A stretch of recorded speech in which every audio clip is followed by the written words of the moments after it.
শহীদ আল্লামা দেলাওয়ার হোসাইন সাইদি রহমতুল্লাহ আলাইহি। কেউ যদি বলেন মারা গেছে, না, উনি মারা যায়নি, ওনাকে মেরে ফেলা হয়েছে।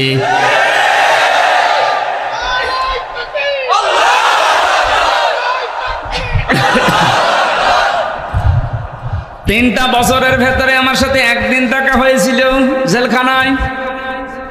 উনি 1 নম্বরে, আমি 4 নম্বরে। বহু কথা ওই 10 মিনিটের ভেতর আমাকে শুনিয়েছিল।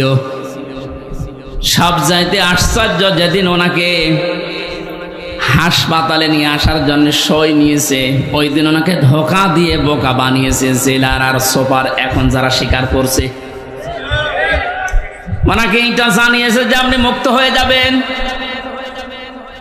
এদেশের নির্বাহী আদেশে যিনি দায়িত্বে আছেন, ওই সময় ছিলেন, তিনি নির্বাহী আদেশ দিয়ে আপনাকে মুক্ত করে দেবে। আপনি মুক্ত বাতাসে আবার কোরআনের কথা বলতে পারবেন। এ কথা বলার পরে সই নিয়ে ওখান থেকে বের করে প্রথমে গাজীপুরে নিয়ে যায়, ওই জায়গা থেকে নিয়ে যায় মেডিকেলে। ওখানে যাবার পর গাড়ি থেকে নামার সময় যে হাসিটা দেখেছিলেন আপনারা, আমরা তো জানি না, পরের দিন শুনলাম মারা গেছে। এখন ভিডিওতে দেখতে পাচ্ছি যে হাসিটা উনি দিয়েছিলেন, ওনার বিশ্বাস ছিল আমি আবার মুক্ত জীবনে কোরআনের কথা বলতে পারবো। কিন্তু ষড়যন্ত্র করে ওপরের নির্দেশে, বিশেষ করে ডাক্তার নামে কলঙ্ক। আল্লাহর পরে মানুষ যদি কাউকে বিশ্বাস করে থাকে, সেটার নাম ডাক্তার। আর এই কোলাঙ্গার ডাক্তার মোস্তফা জামান, এখন আরো 2 জন আছে, এরা ভেতরে নিয়ে ইনজেকশন পুশ করে লোকটাকে দুনিয়া থেকে শহীদ করে দিল। অনেক যদি অসুস্থ হবে, আপনি বাস্তবতায় টের পান না। কোন মানুষকে ওইভাবে অসুস্থ অবস্থায় হাসতে কোনোদিন আপনি দেখেছেন? সুতরাং উনি মারা গিয়েছে কখনো না, আমি বিশ্বাসও করি না, কোনোদিন বলিও না। উনি শাহাদতের মর্যাদা পেয়েছেন, কারণ সারা জীবন ওনার মোনাজাত ছিল আল্লাহুম্মা ইন্নী আসআলুকা শাহাদাতান ফি সাবিলিক। হে আল্লাহ, আমার সাধারণভাবে মরণ দিও না, মরণ দিলে তুমি শাহাদতের মরণ দিও। বহু মানুষকে হাসপাতালে আমি এই জেলখানার গেট দিয়ে বের হয়ে যেতে দেখেছি। জেলের ভেতরেই হয়তো মারা গেছে, কিন্তু নিয়ে যে প্রচার করে যে উনি মারা গেছে চিকিৎসাধীন অবস্থায়, অথচ জেলের ভেতরে মরে যায় অনেকে। এই জন্য আমার প্রতিদিনের তাহাজ্জুদের নামাজের দোয়া এইটাই ছিল, আল্লাহ তুমি আমাকে এইভাবে সাধারণ মরণ দিও না। আল্লাহুম্মা ইন্নী আসআলুকা শাহাদাতান ফি সাবিলিক ওয়াজআল মাউতি ফি বালাদি রাসূলিক। হযরত ওমর এই দোয়া করতেন। এই প্রথম টোকা আমি মাঝে মাঝেই বলেছি, আল্লাহ তুমি যদি মরণ আমাকে দাও, তো শাহাদতের মরণ দিও। কোরআনের পাখির সারা জীবনের মোনাজাত ছিল এইটা, আল্লাহ তুমি আমাকে শাহাদতের মরণ দিও। এই জন্য উনি শাহাদতই পেয়েছেন। শাহাদত যারা বরণ করিয়েছে, তাদের শাহাদত এখন বরণ করানো লাগবে না। এরা তো আর শাহাদত পাবে না, কারণ জালেমদের ভাগ্যে হ্যান্ডকাপ, ওটা এমনিতে হাত কেটে যায়। পেছনে হাত দিয়ে যদি উপরের দিকে টান টান করে রাখে 11 ঘন্টা, আপনি বলেন সত্য বলেন আর মিথ্যা বলেন, যা বলবে বাবা সব ঠিক আছে। এই জন্য আমি এখন দাবি জানাই, আমার মুখ দিয়ে যারা এরকম উল্টাপাল্টা কথা, আমি তো বলি নাই একটা 11 ঘন্টা দাঁড় করানোর পরও আমি বলি নাই 10 দিন রিমান্ডে আমি একটা কথাও না, আমি এগুলো করি নাই। আপনি আন্দাজে জোর করে বলাবেন। যে অবস্থায় আমাকে নিয়েছিল, আমার তো এখন মনে হচ্ছে ওই মানুষগুলোকে কাউন্টার টেররিজমে যে যার সন্তানগুলো ছিল, আলেমদেরকে যারা সবচাইতে বেশি কষ্ট দিয়েছে, এই মনিরুল, এই হারুন, আসাদুজ্জামান, আব্দুল মান্নান, আতিকুর রহমান, নাম ধরে বলছে এগুলো মানুষ নামে কলঙ্ক। এ মানুষ হয়ে মানুষকে এত কষ্ট দিতে পারে, আমি না দেখলে বিশ্বাস করতাম না। 10টা দিন গেছে আমার 10 বছরের মতো, ঘুম তো নেই। আন্দাজে কষ্ট আপনি কেন দিলেন? নিজেরাই মাঝে মাঝে বলা করতে, হুজুর কিছু জানে না, আমরাও জানি। টিপ্পনি কাটতো, একে অন্যের সাথে হাসি তামাশা করতো। আমার নামাজ পর্যন্ত 4 ওয়াক্ত পড়তেই দেয়নি, জোহর আসর মাগরিব ইশা। আমি ইশারা করি, কারণ আমি জানি না এখন দিন না রাত। এখনো পর্যন্ত জালেমদের পক্ষে যারা সাফাই গাচ্ছেন যে আমাদের কি দোষ আপনি এটা পাচ্ছেন না। কোন দোষ যদি দেশের জালেমদের নাও থাকে, শুধুমাত্র আয়না ঘরের বিচার করলো আপনার ফাঁসি হবে। জানেন আয়না ঘর কি? ব্যারিস্টার আজমি, ব্যারিস্টার আমান আজমি, আপনি কি জবাব দেবেন তার মা বাবার কাছে, তার স্ত্রীর কাছে, তার ওই ছোট ছোট বাচ্চাদের কাছে কি জবাব দেবেন বলতে পারেন? পারবেন না। এরপরও আপনি মাইকে, এরপরও লাইভ করছেন যে আমার কি অপরাধ, আমি দেশ ত্যাগ করলাম, আমি তো এখনো খুঁজে পাই না। খুঁজে পাচ্ছেন না। কোন দোষ যদি আপনার নাও থাকে, সবচাইতে বড় দোষ এই আপনি আয়না ঘর বানিয়েছেন। এটার চাইতে মারাত্মক পৃথিবীতে কোন জুলুম আছে বলে আমি জানি না। একটা জীবিত মানুষকে এদিকে 1.5 হাত এদিকে 1.5 হাত, ওর মাঝখানে পায়খানা। আমি যেখানে থাকতাম এর মাথার কাছে পায়খানা, এতটুকু জায়গায় 24 ঘন্টা। আর খাবার যা দেয় মনে হচ্ছে 2-3 দিন আগের খাবার, পচা খাবার। খেলে খান, তাও এক বাটির ভেতরে 4-5টা তরকারি দিয়ে দেয়, আবার ডাল দিয়ে দেয়, খান না খান না খান, আপনি মরে যান, ওদের কোনো অসুবিধা নেই। কারণ কেউ জানে না তো পৃথিবী তো আছে কিনা। এমন জায়গায় এমন ভয়ঙ্কর, এমনিতেই মানুষ হার্ট ফেল করে মরে যাবে। এই জন্য যারা টপ টু বটন জড়িত এই জুলুমের সাথে, ওদের কোনো শাস্তি দেওয়ার দরকার নেই। শুধু এই ঘরের ভেতরে 10 দিন একটু আটকিয়ে রাখেন, এমনি মরে যাবে। আমাদের তাও সেনায় তো কোরআন ছিল, আমি কোরআন পড়তে পারতাম। ও শয়তানদের তো কোরআনও নেই, ও এমনি টেনশনে মরে যাবে। আর এখনো টের পাচ্ছে না যে আমি কি করেছি, এত যে আমার উপর জনগণ এত খেপলো, আপনি টের পাচ্ছেন না। জালেমরা জাহান্নামে যাবে, তার 1 নাম্বার কারণ এরা আল্লাহর মামলার আসামি। এটা আমি বানালাম। সূরা শুরার 42 নাম্বার আয়াতে আল্লাহ জানিয়ে দিয়েছেন, ইন্নামাস সাবিলু আলাল্লাযিনা ইয়াজলিমুনান নাস। অবশ্যই আমি আল্লাহ মামলা দেব তাদের বিরুদ্ধে যারা মানুষ হয়ে মানুষের উপরে জুলুম করছে। সুতরাং এই 15-17 বছর যারা জুলুম করেছেন, আপনি হামজার মামলার আসামি না হলেও আপনি আল্লাহর মামলার আসামি। সাধারণ মানুষ মামলা দিয়েছে দরবেশ বাবার নামে, আনিসুল হকের নামে সাধারণ মানুষ মামলা দিয়েছে, এক গরিব মানুষ। তারপরেও ওই বাংলাদেশে হাজার হাজার লক্ষ উকিল থাকার পরেও এই লোকটার পক্ষে কোনো উকিল এখনো দাঁড়ায়নি। আর আপনি তো সাধারণ মানুষের মামলার আসামি না, আপনি সরাসরি আল্লাহর মামলার আসামি।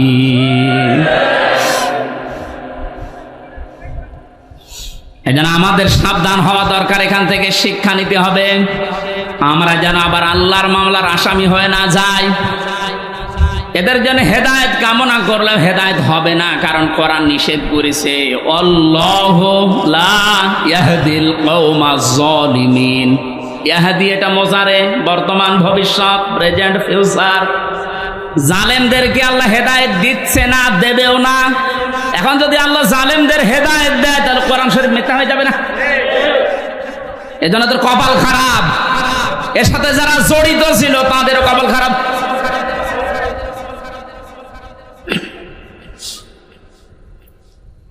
ফরিদপুরবাসী বড় ব্যথা নিয়ে কথা বলছি। এই জালেমদের জুলুমের কারণে আমার ছোট মেয়েটা আজ পর্যন্ত আমার চিনে না, আমার কাছেও আসতে চায় না, ভয় পায়। কি করেছিলাম? কোরআন হাদিসের কথাগুলো ওপেন ভাবে বলতাম, গোপন রাখতাম না, এইটাই আমার অপরাধ। এতটুকুর জন্য আপনি 3টা বছর আমার নষ্ট করবেন, আর এত কষ্ট আমার দেবেন? এটা ধরে নিয়েছে বসিয়ে এত ছেড়ে দিলেই হয়তো যে এইভাবে বলতে নেই, আমি তো সংশোধন হয়ে যেতাম। ওর 8 মাস 9 মাস বয়সে আমি রেখে এসেছিলাম, 3 বছর পরে এখন ওর বয়স 4 বছর। এখনো পর্যন্ত স্বাভাবিক না, আমার কাছে আসতে চায় না, কেন আপনি কাজ করলেন? কি জবাব দেবেন বলেন তো? এই জন্যই মাওলানা মামুনুল হক কথাটা বারবার আমাকে শোনাতেন, জালেমদের বেঈমানদের কোনো জানাজা নেই, জানাজা মানে তাকে সাক্ষী দিয়ে আল্লাহর কাছে পৌঁছিয়ে দে যে ভালো ছিল, এ কথা বলা যাবে? এই জন্য আমরা সাবধান হচ্ছি, আপনাদেরকেও সাবধান করছি। এখনো জুলুমের পক্ষে যদি আপনি স্ট্যাটাস দিয়ে যান, জুলুমের পক্ষে সাফাই গান, আপনিও জালেম, আপনিও চিহ্নিত। আপনি মারা গেলে আপনার জানাজা পড়া, কবরে দেওয়া জায়েজ নেই, কারণ আপনি এমনিতেও জাহান্নামে যাবেন, অমনিও জাহান্নামে যাবেন। জালেমের জন্য জান্নাত হারাম। কথা বলছেন এখানে? জালেমের জন্য জান্নাত হারাম, মানে জালেম হচ্ছে আল্লাহর মামলার আসামি। এটা ছোটখাটো বিষয় না, অনেক ওজনওয়ালা কথা আল্লাহর। আমরা অনেকেই মনে করি আল্লাহ কি দেখে না। ব্যারিস্টার আরমানের এই কষ্ট কি আল্লাহ দেখে না? হাওয়ালা তাহসাবান্নাল্লাহা গাফিলান আম্মা ইয়ামালুজ জালিমুন ইন্নামা ইউআখিরুহুম লিয়াউমিন তাশখাসু ফীহিল আবসার। আল্লাহ পাক বলেন, হে নবী, আপনি কি মনে করেন যে জালেমদের সম্পর্কে আমি কোনো খোঁজ রাখি না?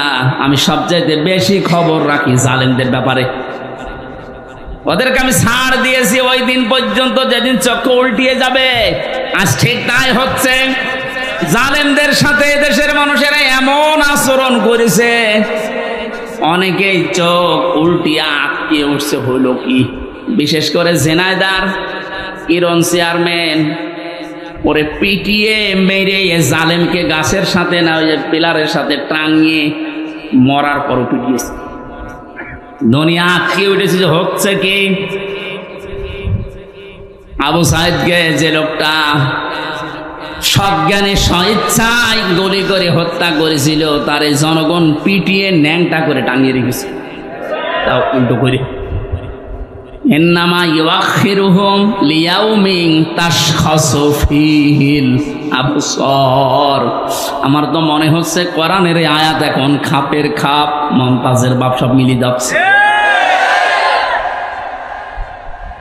জালেমদেরকে আমি আর একটা স্মরণ করাচ্ছি। এখনো যারা জালেমদের পক্ষে কথা বলেন, যা জালেমদের পক্ষে যারা আছেন, তারা সাবধান হন।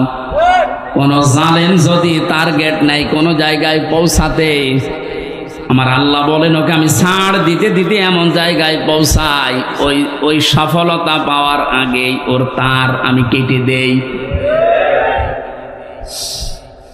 এটা তাফসীরে তাবারীর ভেতরে আছে, যদিও দুর্বল, তার জন্য শিক্ষার জন্য আমি বলছি। হযরতে হুদ আলাইহিস সালাম দাওয়াতি কাজ করছিলেন, সবচেয়ে বেশি বাধা তাকে দিয়েছিল ওই জামানায় যে লোকটার নাম আমরা শুনি জান্নাত বানিয়েছিল, সাদ্দাদ।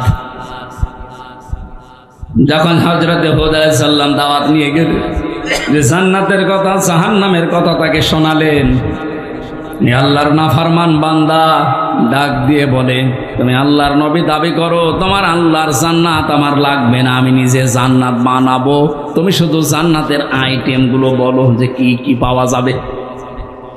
হযরত হুদ নবীর কাছে সব শুনলেন যে স্বর্ণের ইট হবে, রূপার ইট হবে, বিশাল সাম্রাজ্য তার, যেখানে যত স্বর্ণ পাওয়া যায়, রূপা পাওয়া যায়, সবগুলো পেয়াদাদেরকে দিয়ে জোগাড় করেছে এক জায়গায়। 22,000 শ্রমিক কাজে লাগিয়েছে। 20 বছর ধরে ধরে জান্নাত মনের মতো করে বানাচ্ছে।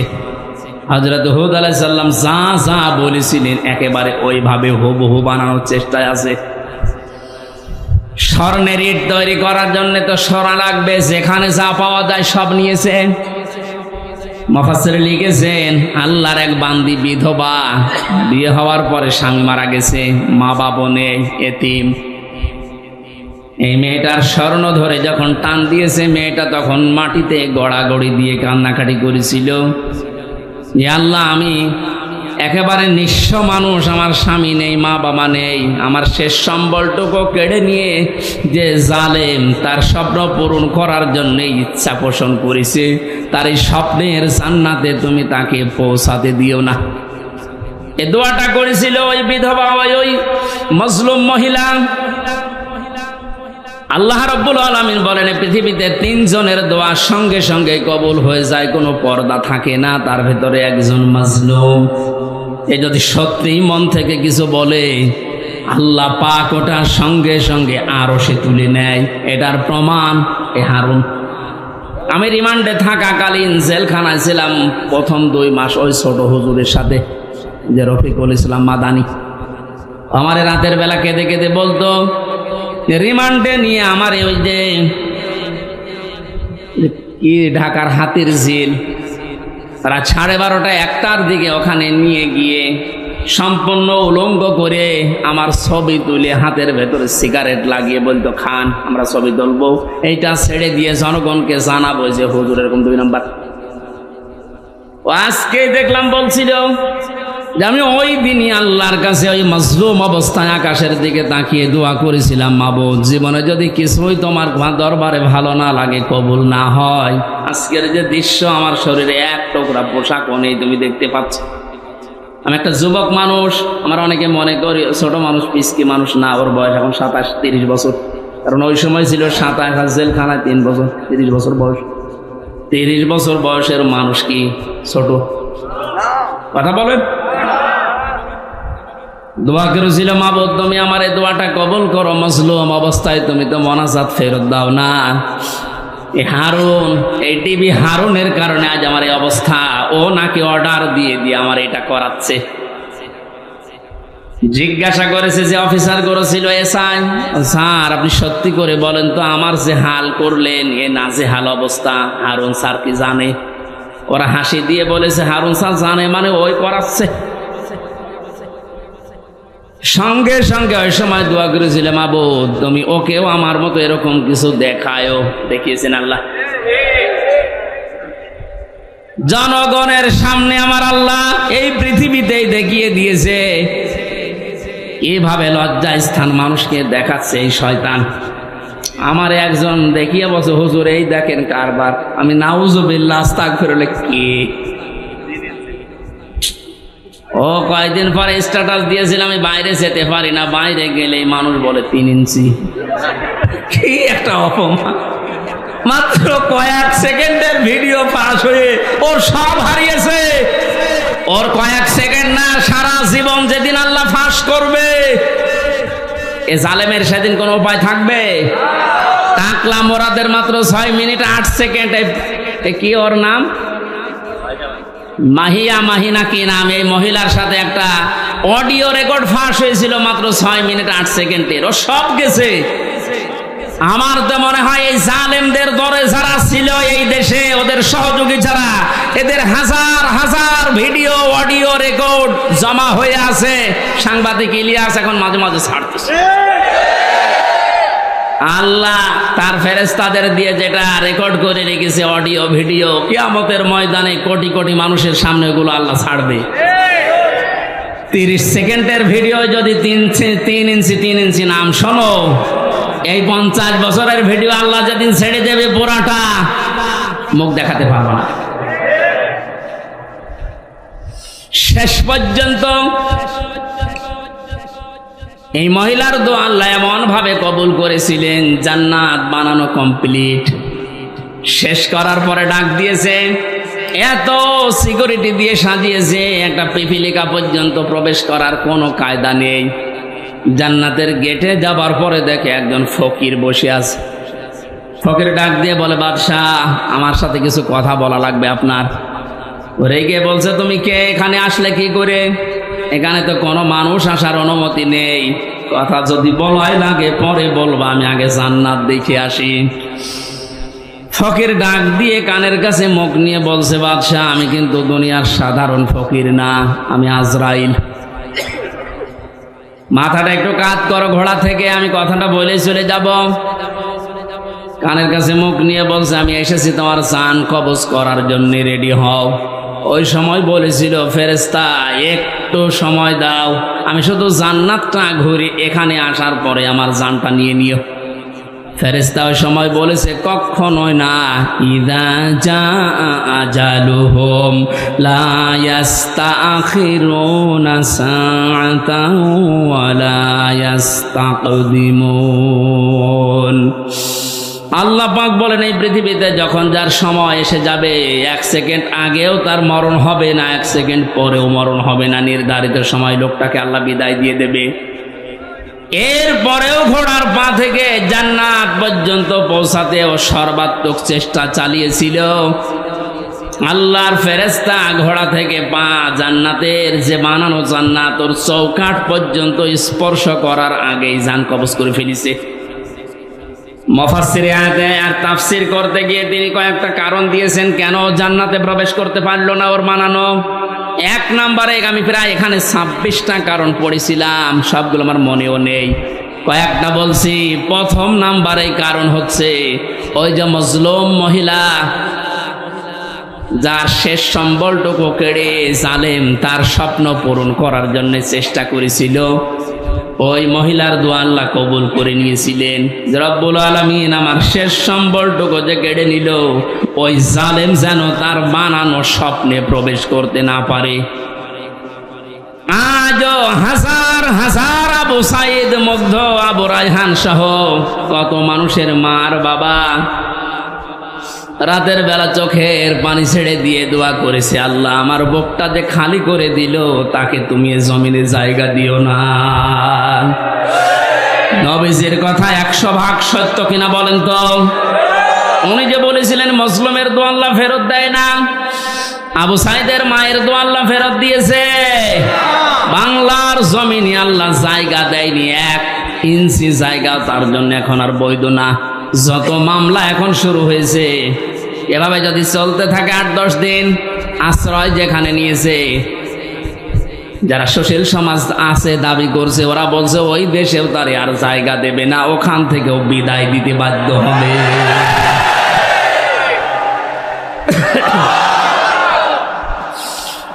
আমার ফরিদপুরবাসী জালেমদের জন্য সব জায়গা আল্লাহ অবৈধ ঘোষণা দিয়েছেন, জালেমদের কোনো জায়গা পৃথিবীতে নেই। কারণ সবচাইতে বেশি আল্লাহ খেয়াল করেন জালেমের জুলুমের দিকে। আল্লাহ এত বেশি রাগান্বিত হয়ে যায় জালেমের উপরে, না জানি ওকে 7 তবক আসমানের উপর থেকে ফেলি দিতে পারলে আল্লাহর ভালো লাগে। এই জন্য আমরা সাবধান হব, কোন জালেমের জানাজা কবরে দেওয়া এটা একটা মেকি, এটা ভুয়া হবে। ওদের জন্য জানাজাও জায়েজ নেই, কবরে দেওয়াও জায়েজ নেই। আল্লাহ আমাদেরকে উল্টাপাল্টা কথা যারা বলি, ধারণা করি অনেক আলেম পর্যন্ত এখন বিভিন্ন জায়গা থেকে টাকা খেয়ে কথা বলছে, আবু সাইদ মুগ্ধ এরা শহীদ হয়নি, অথচ শহীদদের ব্যাপারে কথা বলা, মুখে অন্তরে ধারণা করাও নিষেধ। এ ঘোষণা কার? আপনারা বানানো মনে হচ্ছে? সূরা বাকারা, সূরা আলে ইমরানের আয়াত দিয়ে আমি দলিল দিয়েছি, মুখ দিয়েও বলবেন না কোনোদিন, অন্তরে ধারণাও করবেন না, কারণ এদের মর্যাদা এত বেশি আল্লাহর দরবারে, যাকে থেকে আল্লাহ শাহাদতের মরণ দেয় না। কত মানুষ চেষ্টা চালাচ্ছে, তারপরও মরতে পারে না। وَلِيَعْلَمَ اللَّهُ الَّذِينَ آمَنُوا وَيَتَّخِذَ مِنكُمْ شُهَدَاءَ وَاللَّهُ لَا يُحِبُّ الظَّالِمِينَ। সূরা আলে ইমরানের 140 নম্বর আয়াতের শেষের দিকে আছে, আল্লাহ রাব্বুল আলামিন বলেন, আমি যার জীবন যৌবন পছন্দ করি, ভালোবাসি, এই মানুষকে আমি আল্লাহ শাহাদতের মরণ দিয়ে ধন্য করি। জোরে বলেন সুবহানাল্লাহ। শহীদ আবু সাইদ সাধারণ মনে হচ্ছে না, ওই ইসলামী আন্দোলনের একজন কর্মী ছিল, তাই একনিষ্ঠ কর্মী ছিল। এখন খোঁজ খবর নিয়ে যেটা দেখা যাচ্ছে, তার মানে জীবনে এমন এমন কাজে আঞ্জাম দিয়েছে, রাতের বেলা তার তাহাজ্জুদের নামাজ, চোখের পানি আল্লাহর দরবারে মনে হয় মঞ্জুর হয়েছে। সাধারণভাবে মরণ দেয়নি, আল্লাহ শাহাদতের মরণ জালেমের সামনে আল্লাহ দিয়েছেন। আয়াতের শেষের কথা ছিল আল্লাহু লা ইউহিব্বুজ জালিমিন, আল্লাহ জালেমদেরকে ভালোবাসছেন না, বাসবেনও না। জোরে বলেন নাউজুবিল্লাহ। এজন্য আহ্বান জানাচ্ছি, হাতে পায়ে ধরে বলছি, এখনো যারা জালেমদের পক্ষে আছেন সাফায় গান, নিজের পায়ে নিজে কোড়াল মারবেন না, ফিরে আসেন। জালেমদের কোনো জায়গা কিয়ামত পর্যন্ত এ জমিনে আর হবে না। আল্লাহ আমাদেরকে জালেমদের বিষয়গুলো বোঝার তৌফিক দিন। দরুদ পড়ছি নবীজির উপরে সাল্লাল্লাহু আলাইহি ওয়াসাল্লাম। কোরআনে কারীম থেকে আমরা দুইটা সূরা পড়েছি, সূরা আলাম নাশরাহ এবং সূরা আন-নাসর। আমরা তাফসীর আকারে কথা বলবো, যেহেতু এখানে লেখা আছে। আপনারা আছেন তো? বিজয় পেয়েছে অনেকেই মনে করছে কি না কি হনরে হনুমান হয়ে যাচ্ছেন না, কি করা লাগবে কোরআন থেকে শোনেন। জবান ছেড়ে কোরআনের আয়াতগুলো আগে একটু পড়েন। আউযু বিল্লাহি মিনাশ শাইতানির রাজিম, বিসমিল্লাহির রহমানির রহিম।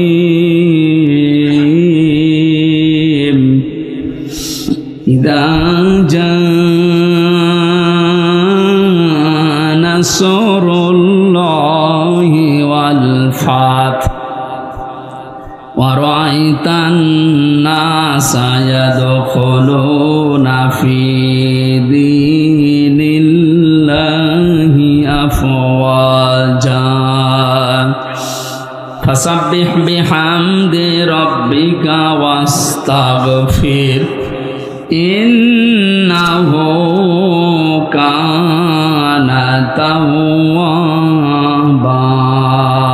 সাদাকাল্লাহুল আযীম। সূরা নসর, কে সূরা বলেন তো? পরাকত বিশিষ্ট তিনটা সূরা আছে, আসর, নসর আর কাউসার। আমরা অনেকে মনে করি সূরা কাউসারের 3 আয়াত আর বাকি আয়াতে না। তিনটা সূরা 3 আয়াত বিশিষ্ট, আসর, নসর, কাউসার। তার ভেতরে একটা পড়েছি, এটা তেলাওয়াত শুদ্ধ অনেকের হয় না নামাজে, কিন্তু এই সূরাটা অনেকে পড়ে। নুন সোয়াদ র, নাসর মানে সাহায্য, আর নুন সিন র, নাসর মানে ঈগল পাখি। এই জন্য তেলাওয়াত যখন করবেন সোয়াদ উচ্চারণটা মুখ গোল করা লাগে। আল্লাহ পাক জানিয়েছেন ইযা জা নাসরুল্লাহি ওয়াল ফাত, যখন আসবে আল্লাহর সাহায্য, হে নবী আপনি তখন বিজয় দেখতে পাবেন। 15 বছর বহু মজলুম দোয়া করেছে, জেলখানায় এখনো পর্যন্ত বহু মজলুম পড়ে আছে। বিশেষ করে মাওলানা জসিমউদ্দিন রহমানী সহ হাজারো আলেম এখনো পর্যন্ত জেলখানায় আছে। এই জালেমের জুলুমে জীবনটা তাদের শেষ হয়ে গেছে। কোরআনের এই অনুষ্ঠান থেকে এই মাজলুমদের মুক্তির দাবি করছি, বলেন আমিন। মজলুমের পক্ষে যেহেতু আমার আল্লাহ আছেন, ইব্রাহিম নবী মজলুম থাকার কারণে যারা তার পক্ষে ছিল তাদেরই দাম আল্লাহ বাড়িয়ে দিয়েছিলেন। একটা ব্যাঙের প্রসাব পর্যন্ত আল্লাহ পাক বানিয়ে দিয়েছেন হযরত ইব্রাহিমের পক্ষে থাকার কারণে। আজ হাজার হাজার মজলুম মানুষে যে বিডিআর, আমি 900-র উপরে বিডিআর পেয়েছিলাম। আমার উপর তলায় যারা থাকতো অধিকাংশ বিডিআর মামলার, কিচ্ছু জানে না, 14 বছর জেল খাটতেছে। বিশেষ করে মুন্সিগঞ্জের কয়েকজন আর পঞ্চগড়ের এক মুরব্বী, এত ভালো মানুষ আমার জীবনে জেলখানায় আমি পাইনি। ওরা কোরআন শরীফ মাথায় নিয়ে, হাতে নিয়ে, বুকে নিয়ে বলতো, হুজুর আমি কিচ্ছু জানি না, আর 1 বছর পরে রিটায়ার্ড হয়ে যাব, খান্তিতে আসি, কি জানো কি হয়ে গেল আমার, এই যে বেকার ধরে 14 বছর আটকে রেখেছি। এখন যিনি দায়িত্বে আছেন, স্বরাষ্ট্র উপদেষ্টার দায়িত্ব পেয়েছেন জাহাঙ্গীর আলম, এ লোকটা কিন্তু ওই বিষয়গুলো সব তার নখদর্পণে আছে। এবার জালেমরা টের পাবে। ধোঁকা দিয়ে, বোকা বানিয়ে, মানুষের চোখে ধুলো দিয়ে বহু চিটারি বাটপারি করেছেন, এখন আর ছাড় নেই। আমরা এখান থেকে আহ্বান জানাচ্ছি, যারা দায়িত্বে আছেন বিচার ব্যবস্থায়, বিচার বিভাগে, খুব তাড়াতাড়ি এই বিডিআর মামলায় যারা আছে, বিনা কারণে যারা বছরের পর 14 বছর জেলখানায় আছে, কিচ্ছু জানে না, ওদেরকে আমার মনে হয় শাস্তি দিলেও খুব বেশি হলো 7 বছর দেওয়া যেত। ওরা বলতো, হুজুর আমরা যদি অপরাধ করিও থাকি, বিদ্রোহ করে থাকি, আমাদের 7 বছর জেল হয়, অথচ বিনা কারণে 14 বছর আমি জেলে। এত বড় জুলুম আর সহ্য করা হবে না। যারা দায়িত্বে আছেন আহ্বান জানায়, বাংলার লক্ষ লক্ষ তাওহীদি জনতা নিয়ে এই নিরপরাধ মানুষদেরকে বিনা বিচারে বিনা হিসাবে ছেড়ে দেওয়া লাগবে। কোনো অপরাধ নেই এদের, একজনের রাগের ফসল এগুলো, প্রতিহিংসার ফসল। এই মানুষগুলো সত্যি ভালো মানুষ আমার দৃষ্টিতে, আমি যা দেখেছিলাম এদের জীবন চরিত্র, নামাজ রোজা এবং আল্লাহর যে ঈমান, আল্লাহর প্রতি তাদের এই কথাগুলো বাস্তবে আমি দেখে এসেছি। এই কারণে বলছি, যারা বিডিআর হত্যা মামলার নাম নিয়ে, পিলখানার নাম নিয়ে এই নিরপরাধ মানুষ, কেউ অপরাধ করে থাকলে আপনি প্রমাণ পেলে তার বিচার করেন, কিন্তু নিরপরাধ যারা বিচার হওয়ার পরও তাদের মাত্র 7 বছর জেল হওয়ার কথা, 14 বছর কোন কারণে একটা মানুষের মুখ রাখতে গিয়ে আপনি তারা জেলখানা রাখবেন? এখানে দায়িত্বে যারা আছেন এই বিচার ব্যবস্থা একটু তাড়াতাড়ি কাজ করে তাদের ছেড়ে দেওয়া হোক। অন্তত জীবনের শেষ কয়েকটা দিন স্ত্রী পুত্র সন্তানাদি নিয়ে দুনিয়া একটু কাটিয়ে যাক। পঞ্চগড়ের এই মুরব্বীটা, কি নাম যেন, আব্দুল মতিন না কি নাম, এরকম বহু মানুষকে দেখেছিলাম। ওদের দুঃখ কষ্ট আল্লাহর আরশ পর্যন্ত কেঁপে যাওয়ার কথা। আল্লাহ এমনি এমনি তো জালেমকে বিদায় দেয়নি। বহু মানুষের এই শব্দ লোকি আছে, বহু মানুষের চোখের পানি, বুক ফাটা পানি, হাজারো মানুষের এগুলো জমা হয়ে আছে, আল্লাহ একবারে সব ছেড়ে দিয়েছে। পাপ যখন একেবারে শের পুজে গেছে, পরিপূর্ণ হয়ে গেছে, আল্লাহ বলেন ইন্না বাদশা রব্বিকা লাশাদীদ, আমি ধরি না, কিন্তু ধরলে আমি আর ছাড়ি না। আল্লাহ যখন ধরেছে আর কিন্তু ছাড় নেই, কারণ এখন আল্লাহর সাহায্য এসে গেছে, বিজয় আমরা এখন দেখতে পাচ্ছি। আয়াতের পরবর্তী আয়াতটা এখন আমরা দেখতে চাই, অরাইতান নাস ইয়াদখুলুনা ফি দীনিল্লাহ। হে নবী, আপনি যখন দেখবেন আল্লাহর সাহায্য চলে এসেছে, তখন বিজয় দেখতে পাবেন। দলে দলে মানুষ ইসলামে প্রবেশ করছে। আজ আমাদের এই দেশে কিন্তু এই দৃশ্য আমরা এখন অলরেডি দেখতে পাচ্ছি। দলমত এখন আর নেই, সবাই এখন দলে দলে পালে পালে ইসলামে প্রবেশ করছে, বিশেষ করে ইসলামী আন্দোলনে। এই যে শব্দটা কি ছিল, ফি দীনিল্লাহ, দিন কার? আল্লাহর দিনের ভেতরে। দিন কার? দিন আমাদের। কথা বলেন, দিন মুহাম্মদ রাসূলুল্লাহর। কার দিন?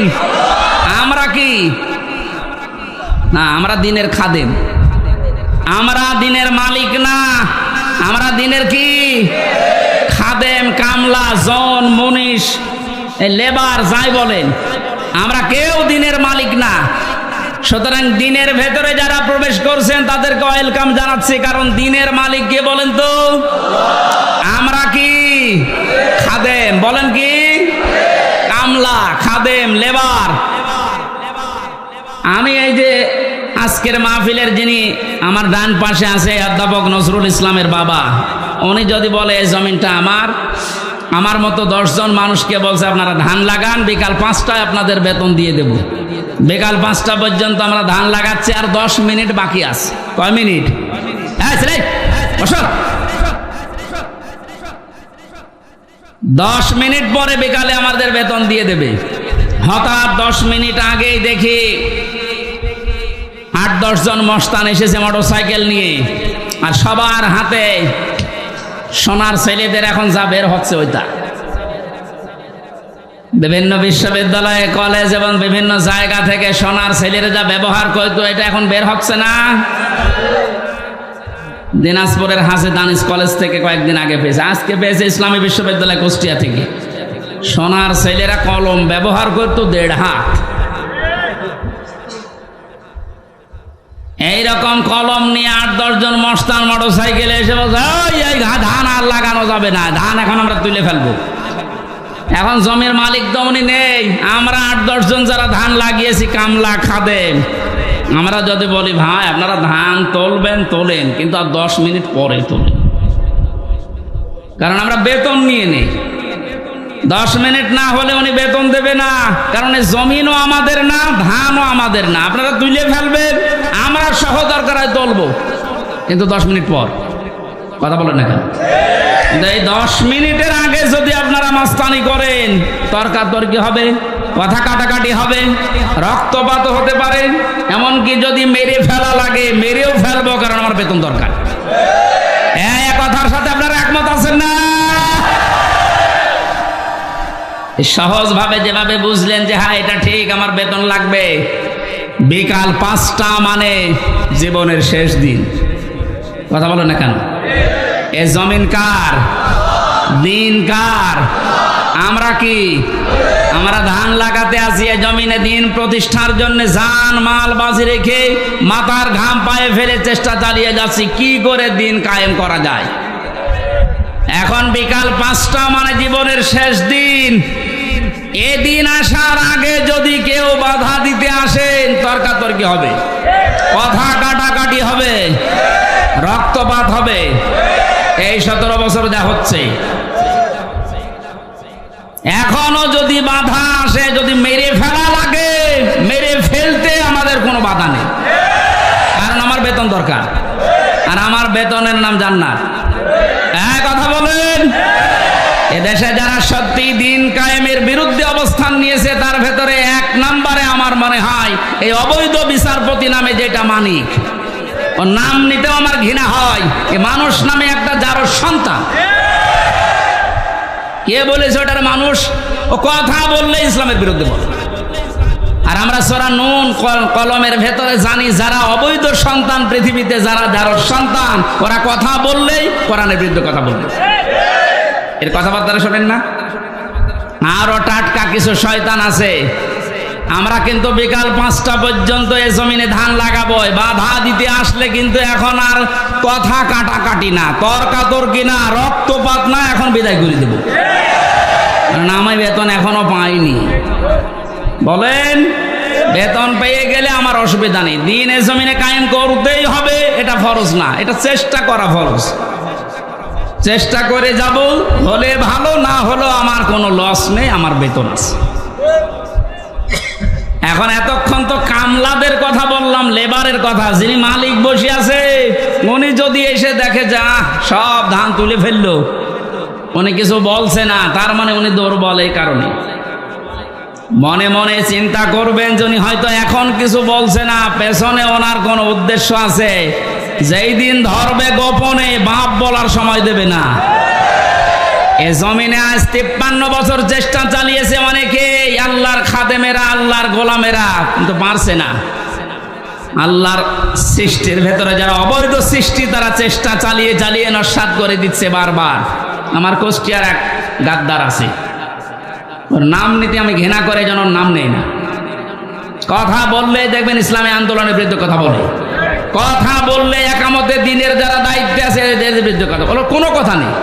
অথচ ও যদি আমার সাথেও ভোটে দাঁড়ায় মনে হয় 10 বার ফেল করবে। খয়রাতি নৌকা নিয়ে পাশ করেছিল কয়েকবার, ধরাকে সরা জ্ঞান করে, এখন ইন্দোরের গর্ত খুঁজে পাচ্ছে না। আমার মনে হয় যে অবস্থা কুষ্টিয়ার, ওরে যদি জনগণ পায় কুকুরের মতো পিটিয়ে মেরে ফেলবে।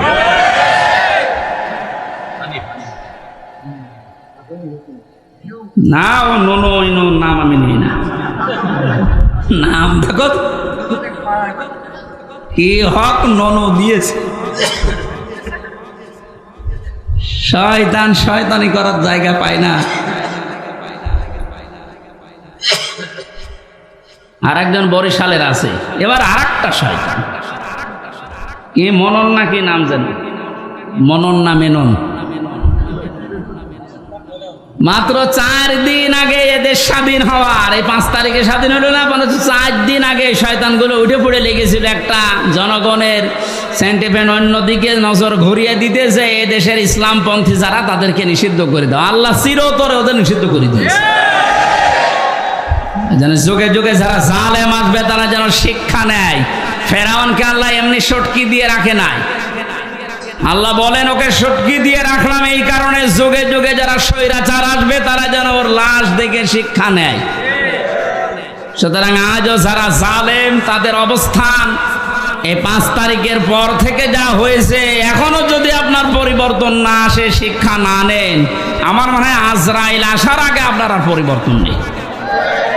সুতরাং আমাদের মালিক যিনি, উনি তো জমির মালিক ছিলেন, আমাদের এই জমিনের মালিক কে বলেন তো? উনি এখনো আছে না নেই? আমরা তো কামলাদেরই এই অবস্থা, খাদেমদের এই অবস্থা। যিনি মালিক আছে উনি কিন্তু দেখছে যে 53 বছরে আমার জমিনে দিন কায়েম হতে দিল না কারা? হয়তো উনি সরাসরি কিছু বলছে না, গোপনে যেদিন ধরবে না বাপ বলারও সময় পাবেন না। দাড়ি কেটে পালাতে গিয়ে পালাতে পারে না, এতে কত বড় শয়তান। আমি তো মাঝে মাঝে ওর দিকে এখন তাকিয়ে বলছি, আল্লাহ এই শয়তান আমি তো দেখিনি, যদি দেখতাম এই নমরের দিকে মনে হচ্ছে শয়তান, যদি দেখতাম এরকম হতো। নাম নিয়ে সব দরবেশ বাবা, দরবেশি যদি এই হয় তাহলে যেগুলো ক্লিন সেফ ওগুলো চরিত্র কত খারাপ আপনি বলেন। দরবেশি যদি এই করে, ওর দাড়ি কাটার পরে চিহ্ন দেখে মনে হচ্ছে যে একটা নমো না, কে যেন ডিম মেরেছিল, ডিম না, ওরা আরো কিছু মারা দরকার। ওর ডিম ওই জায়গায় না, বিভিন্ন জায়গায় ডিম দেওয়া দরকার।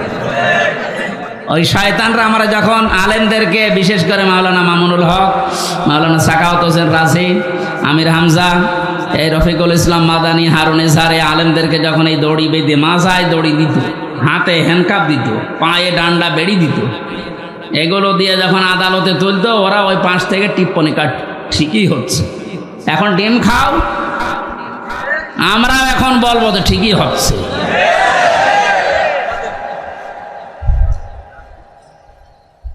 সুতরাং দিনের ভেতরে যেভাবে দলে দলে পালে পালে আজ মানুষ প্রবেশ করতে আরম্ভ করেছে, ইসলামী আন্দোলন এবং একামতি আন্দোলনের এই কর্মীদের ব্যবহারের কারণে আল্লাহ যেন এটা অব্যাহত রাখেন।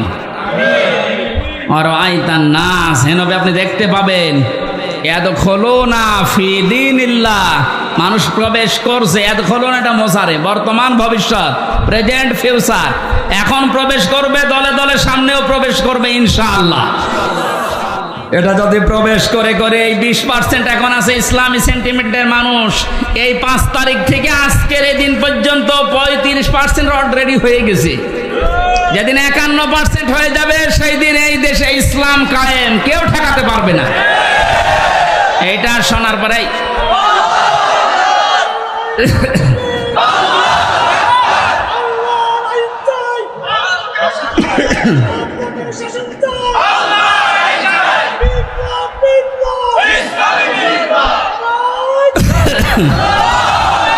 এই দৃশ্য দেখে অনেক জালেমের এখন গাত্রদাহ কিন্তু অলরেডি আরম্ভ হয়ে গেছে।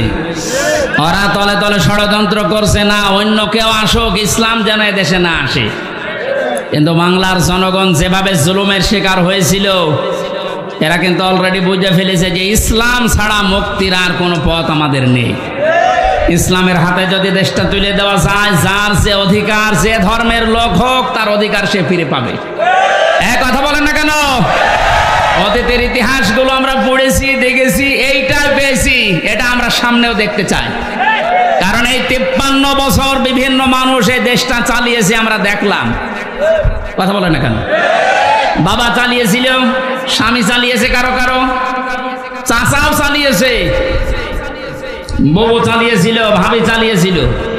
এখন শুধু দেখতে বাকি আছে যে এই কোরআন দিয়ে দেশ চললে কেমন দেখা যায়।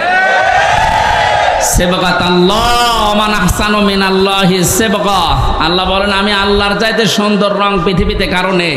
সুতরাং এই রং দিয়ে যদি দেশটা ইউনিয়ন পরিষদ থেকে সংসদ পর্যন্ত চলে, এটা একটা মিনি জান্নাত হয়ে যাবে।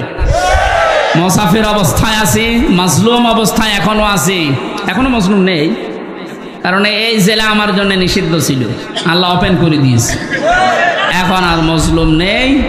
যারা বাধা দিত ওই জালেমরা, এখন ওই শয়তানরা আমাদের কাছে অনুমতি নিয়ে কাজ করছে। কুষ্টিয়া সহ বাংলাদেশের 64 জেলাতে ইসলামপন্থীদেরকে আজ যারা জালেমের সহযোগী ছিল, তারা ডাক দিয়ে দিয়ে বলছে, হুজুর কি করা লাগবে বলেন। কেন? 2 দিন আগে যে উল্টাপাল্টা কথা বলতে আল্লাহর ভুল ধরতো, এইটাও আমি পেয়েছি, অথচ মুসলমান। আমি কয়েকজনের নাম বললে বলতে পারতাম, আমার মামলার যে আয়ু, এই লোকটার বাড়ি মাদারীপুরে, আসলেই ও মাদারি। এই শয়তানটা আল্লাহর ভুল ধরতো, বলতো আল্লাহর এই কাজ করা ঠিক হয়নি। ওর ইমান আছে? আর ও মরে গেলে ওর জানাজা কিসের, ওর কবরে কিসের, ওটা পুড়িয়ে ফেলা লাগবে। ওর নাম মিজানুর রহমান, তাতে কি? নাম তো সুন্দর নাম নিয়েছে, অথচ কাজ পুরা উল্টা। আমি আমারটা বলছি, কারণ আমারটা আমি ভালো জানি। আমারে ধরার পরে আমার বাবার কাছে বলেছে 10 লাখ টাকা দেন, নয়তো মামলা দেবো 50টা। মনে হচ্ছে মামলাও বানাবে, কি বিচার চলছিল দেখেন তো। আর প্রতিদিন টিভির সামনে শয়তান বসে বসে বলতো আমি তো ন্যায় বিচার কায়েম করছি। কিসের ন্যায় বিচার? আমার একটা ঠুনকো মামলা, মানে মুরগি চুরিও না, মূল্য চুরিও না, মুরগি চুরি করলো সর্বোচ্চ 3 মাস জেল হয়। কয় মাস? আর আমার এই ঠুনকো মামলা দিয়ে সিএমএম কোর্ট, জজ কোর্ট, হাইকোর্ট সহ 30 বার মামলা তোলে, 33 বার মামলা তোলে, না জামিন নেই, ওপরওয়ালার নিষেধ। মনে আছে যে আল্লাহ নিষেধ করিস।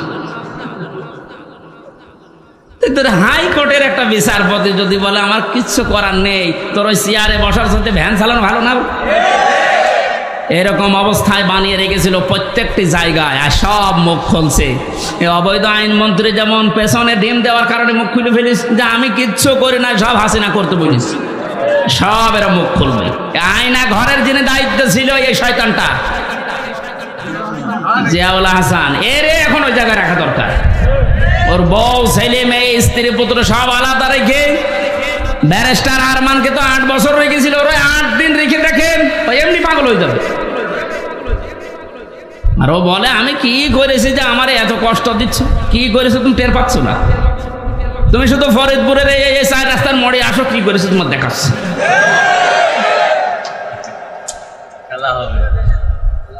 খেলা হবে, সে খেলা পালিয়েছ। এ কথাটা বলার কারণ হচ্ছে অনেকে এখনো ষড়যন্ত্র করবে, যে জানছে যে এভাবে 20% ইসলামী মানুষ ছিল এদেশে, 96% যদিও মুসলমান, কিন্তু ইসলাম কায়েম করা লাগবে এরকম পক্ষে ছিল মাত্র 100 জনের 20 জন। এই 5 তারিখ থেকে আজকের এই দিন পর্যন্ত জরিপ বেরিয়েছে 35 জন হয়ে গেছে। যদি আর একটু এভাবে যেতে যেতে 51% হয়ে যায়, এদেশে ইসলাম কায়েম ঠেকাবে কার বাবার শক্তি আছে বলুন? এখন জালেমরা এ কথা, এই দৃশ্য দেখে বসে থাকবে? ওরাও চেষ্টা চালাচ্ছে, চেষ্টা চালিয়েও ব্যর্থ হচ্ছে বারবার। এখন আবার হিন্দুদের লাগিয়েছে, পারবে না, কোনো চেষ্টা সফল হবে না। কারণ এ দেশের বিজয় আল্লাহ, শুধু ছাত্রদের নাম বলছি, শুধু ছাত্রদের না, হাজার হাজার মজলুমের চোখের পানি এই বিদায়ের পেছনে লুকিয়ে আছে। আল্লাহ তুমি যেহেতু ঘোষণায় দিয়েছো যে ফিদিনিল্লাহি আফওয়াজা, দলে দলে মানুষ প্রবেশ করবে, তোমার সাহায্য যখন এসেছে, বিজয় যখন আমরা দেখতেই পেলাম, অন্তত দলে দলে তোমার বান্দাদেরকে ইসলামে তুমি প্রবেশ করাও। ফাসাব্বিহ বিহামদি রাব্বিকা ওয়াস্তাগফির। আল্লাহ বলেন এখন তোমাদের কাজ কি হবে? যখন দেখবে যে দলে দলে মানুষ প্রবেশ করছে, তখন কাজ হবে আল্লাহর হামদ করা, প্রশংসা করা। হামদ কি? আজ এই হামদ শব্দটা নিয়ে ভেজাল আছে। বাংলাদেশ, ভারত, পাকিস্তানের বিভিন্ন জায়গায় আল্লাহর হামদের নামে যত রকমের শিরিক বেদাত হচ্ছে, এর নাম হামদ না। জিকির একটা প্রশংসা না, হামদ না। এই হামদকে নিয়ে আজ হাজারো মানুষ শিরিক বেদাতের ভেতরে লিপ্ত হয়ে গেছে, এ জেলাতেও আছে। সুতরাং আপনাদেরকে আমরা আহ্বান জানাবো, আল্লাহর হামদ যেভাবে করা লাগে প্রশংসা, ঠিক ওইভাবে করেন। আল্লাহর আইন প্রশংসা করা, এটা আল্লাহর সবচাইতে বড় হামদ। কথা বলুন। এর ভেতরে 500 আইন আছে। কয়টা? এটা যদি এদেশে প্রতিষ্ঠিত হয়ে যায়, আল্লাহর হামদ তখন কার্যকর হবে। আস্তাগফির, ইস্তেগফার করা লাগবে। ইস্তেগফার আর তাওবা এক জিনিস নয়। কেউ যদি সব সময় শুধু আস্তাগফিরুল্লাহ আস্তাগফিরুল্লাহ আস্তাগফিরুল্লাহ পড়তে পারে, তাহলে তার টেনশন আল্লাহ নিজের থেকে দূর করে দেয়। এই আমলটা আমি সহ যারা এসেছি জারি রাখবো, সব সময় যেখানে থাকবেন সব সময় আস্তাগফিরুল্লাহ আস্তাগফিরুল্লাহ মনে মনে জোরে জোরে পড়েন। আর তাওবা এটা আলাদা জিনিস। তাওবা যদি সত্যি কেউ করে, ওর পেছনের অপরাধ আল্লাহ শুধু মাফ করে না, পুরা জায়গাটা আল্লাহ ফাঁকা করে দিয়ে নেকি দিয়ে ভরাট করে দেয়। এই জন্য ইন্নাহু কানা তাওয়াবা, অবশ্যই আল্লাহ তাওবা কবুলকারী। আমরা এই বিজয় পেয়ে, এই সাহায্য পেয়ে আমরা যেন উশৃঙ্খল হয়ে না যাই। আমাদের বাংলাদেশ জামাত ইসলামী কেন্দ্রীয় আমির যিনি আছেন ডাক্তার শফিকুর রহমান, ওনার পক্ষ থেকে আহ্বান জানিয়েছে 5ই আগস্ট স্বাধীনতা আন্দোলনে যেসব ছাত্র জনতা এবং ভাইয়েরা বোনেরা শহীদ হয়েছেন, তারা এখনো হাজার হাজার অসুস্থ হয়ে পড়ে আছে। কুষ্টিয়ায় 5 তারিখে 14 জন শহীদ হয়েছে, প্রায় 100-র উপরে আহত হয়ে হাসপাতালে, কারো লজ্জার স্থান নেই। আমি গিয়েছিলাম হাসপাতালে দেখার জন্য, একজন আমাকে তার মা বলছে আমার ছেলের লজ্জার স্থান উড়ে চলে গেছে। এই জায়গায় গুলি ঠেকিয়ে মেরেছে, এই গোপালগঞ্জে বাড়ি, সাহেব আলী নাম, দারোগা। এই জায়গায় ঠেকিয়ে বাচ্চাদেরকে মাথায় ঠেকিয়ে মেরেছে, একেবারে সরাসরি সাক্ষী আছে। এখন কুষ্টিয়ায় ঢুকতে পারে না, ওরে যদি পায় কুষ্টিয়াবাসী পিটিয়ে মেরে ফেলবে। একটা লোককে দেখতে গেলাম হাসপাতালে, সে বলছে আমার সামনে সাহেব আলী দারোগা আমার ছেলেকে একেবারে এই জায়গায় ঠেকিয়ে দিয়েছে, মারা গেছে। একটাই ছেলে ছিল, তার মা মারা গেছে এমনিতে আগে। লোকটা পাগলের মতো হয়ে গেছে। আমার যতটুকু সামর্থ্য ছিল শহীদদের বাড়িতে বাড়িতে গিয়ে এবং হাসপাতালে 2 মাস চলার মতো যা লাগে আমি দিয়েছি। এখন আরও যারা বিত্তবান আছে তাদের উচিত, কারণ তাদের জন্য আজ আমরা স্বাধীন হলাম, মুক্তভাবে নিজের মত প্রকাশ করতে পারছি, স্বাধীনভাবে বুক ফুলিয়ে কথা বলতে পারছি, ঘুরে বেড়াতে পারছি। এটা স্বাধীনতা না? কি অবস্থায় ছিলাম বলেন তো আপনি? বাংলাদেশে আমার বাড়ি এই পাশের জেলায়, অথচ এই জেলা আমার ঢোকা নিষেধ। বিয়ে খেতে এসেছিলাম, তারপরও আসতে দেন।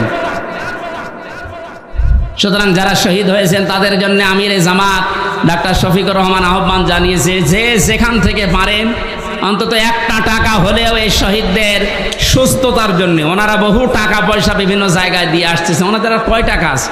টাকা পয়সা যারা মেরেছিলে দরবেশ বাবা, এর টাকা এখন এই শহীদদের দেওয়া দরকার, এর টাকায় অসুস্থ মানুষদেরকে দেওয়া দরকার। 24,000 কোটি না কত টাকা বাইরে পাচার করেছে, এক ব্যাংকে শুধু এত টাকা আছে দরবেশের। কিসের দরবেশ? এই জন্য বহু টাকা এখনো বাইরে যাদের পাচার করা আছে এই দেশে আছে, সব টাকাগুলো রাষ্ট্রে জমা দেওয়া দরকার। সব নিয়ে এসে রাষ্ট্রের উন্নয়নের কাজে লাগান, কোনো অসুবিধা নেই, দেশ দিন দিন উঠে যাবে। ওনার আহ্বান আপনাদের জানিয়ে দিলাম, যতটুকু সমর্থ আছে কেউ যাবেন না, যারা যাচ্ছে এনাদের কাছে দেন, এটা পৌঁছিয়ে দেওয়া হবে। ওনারা তো বিভিন্ন জেলায় এখন যাচ্ছে প্রত্যেক দিন। শহীদ আবু সাইদের বাড়িতে আমির জামাত 6 লক্ষ টাকা দিয়ে তার বাড়ি পর্যন্ত বানিয়ে দিয়েছে। মুগ্ধর বাড়িতে গিয়েছে, আবু রায়হানের বাড়ি ঠাকুরগাঁও, তার বাড়িতে গিয়েছে। এক মহিলা হিন্দু মারা গেছে বোনটা, তার বাড়িতে গিয়েছে। প্রত্যেকের বাড়িতে যাচ্ছে। আমি গরিব মানুষ, আমি যতটুকু পেরেছিলাম 3 বছরে জেলে আমার একদম শেষ করে দিয়েছে। আমি এখন পঙ্গু অবস্থায় আছি, এরপরও আমার যতটুকু সমর্থ আমি চেষ্টা চালাচ্ছি এবং চালাবো। আপনারা এই যারা যাচ্ছে একেবারে কিছু না পারলেও 5টা টাকা দেবেন। এই নজরুল ভাই একটু ভেতরে কয়েকজন পাঠান তো, ছাত্ররা কই? হ্যাঁ, কেউ যাবেন না, এটা একটা ইবাদত। মজলুমের পক্ষে দাঁড়ানো এটা একটা ইবাদত। আর ওই যে সামনে আমার গাড়ি আছে, আপনারা এই মাসখানেক আগে স্বাধীন হওয়ার আগে এসেছিলাম একটা বই নিয়ে, জেলখানায় লেখা বইটা অনেককে আপনারা উপহার দিয়েছেন, স্ত্রীকে, মেয়েকে, বউকে, আজকেও নিয়ে যাবেন। আজকে কয়েকটা আছে যে ওদেরকে পড়াবেন, পারিবারিক জীবনে শান্তি আসবে আশা করছি, কারণ এটা পারিবারিক জীবন নিয়ে লেখা। যারা যাচ্ছে আপনারা বের করে রাখেন, খুব তাড়াতাড়ি করেন। আগামীতে এই ফরিদপুরে যেখানে যেখানে অনুষ্ঠান হবে আমরা তাফসীর আকারে কথা বলবো। বিশেষ করে ডাক্তার শাহিন জর্দার ভাইয়ের একটা মাহফিল আছে কোমরপুর, ফরিদপুর কোমরপুরে, ওখানে নেব একটা। তারপরে নূর ফাউন্ডেশন নামে একটা জায়গা আছে ফরিদপুর শহরে, ওখানে এই যে শহীদ আব্দুল কাদের মোল্লা, ওনার গ্রামের বাড়ি এই যে সদরপুরের কোথায় যেন, ওই গ্রামে যাবো ওই 7 তারিখের সামনে। মোনাজাত করবো আমরা। বসেন, যারা যাচ্ছে ওদের কাছে টাকা অবশ্যই দেবেন আপনি, যদি না থাকে পাশের কাছ থেকে অন্তত 10 টাকা হলে ভাগ করে দিন। সুবহানাল্লাহ, আলহামদুলিল্লাহ, লা ইলাহা ইল্লাল্লাহ। ওই যে সামনে মসজিদের সামনে গাড়িটা আছে আমার, সাদা গাড়ি, আপনার স্ত্রীকে পড়াবেন, কাজে লাগবে। স্ত্রীর বিষয়ে লেখা আছে, অনেক তথ্য আছে, আমি যেহেতু বলতে পারলাম না তাদের জন্য ওইটা নিয়ে পড়াবেন। আল্লাহুম্মা আমিন। রব্বানা যালামনা আনফুসানা ওয়া ইল্লাম তাগফির লানা ওয়া তারহামনা লানাকুনান্না মিনাল খাসিরিন। রব্বুল আলামিন ফরিদপুর জেলার বোয়ালমারী থানার অন্তর্গত বাইতুল জান্নাত জামে মসজিদ ইসলামিয়া মাদ্রাসা এলাকার মানুষ মিলে কোরআনের আয়োজনে আঞ্জাম দিয়েছে। যতগুলো কথা বলেছি আল্লাহ তাআলা দুনিয়ায় আমল করার তৌফিক আমাদেরকে দান করো। সওয়াব যদি দিয়েই থাকো, এদেশে যারা শহীদ হয়েছে, যাদেরকে অন্যায়ভাবে ফাঁসি দিয়ে দুনিয়া থেকে বিদায় দেওয়া হয়েছে, আল্লাহ তাআলা ওই শহীদদের আত্মার মাগফিরাত কামনা করছি, মাফ করে দাও। বিশেষ করে 5 আগস্ট যারা জীবন দিয়ে চলে গেল, আল্লাহ তাআলা এই স্বাধীনভাবে কথা বলার মতো দেশ যারা উপহার দিয়ে গেল ওদেরকে শাহাদতের সর্বোচ্চ মাকাম তুমি দিয়ে দাও। মাহফিলের জন্য যারা শ্রম দিয়েছে, কষ্ট করেছে, যে যেভাবে এগিয়ে এসেছে কোরআনের দিকে, তোমার রহমত তার দিকে ওইভাবে এগিয়ে দাও। মা বোনেরা আছে পর্দার আড়ালে, তুমি তাদেরকে ফাতেমার মতো, আয়েশার মতো বানাও।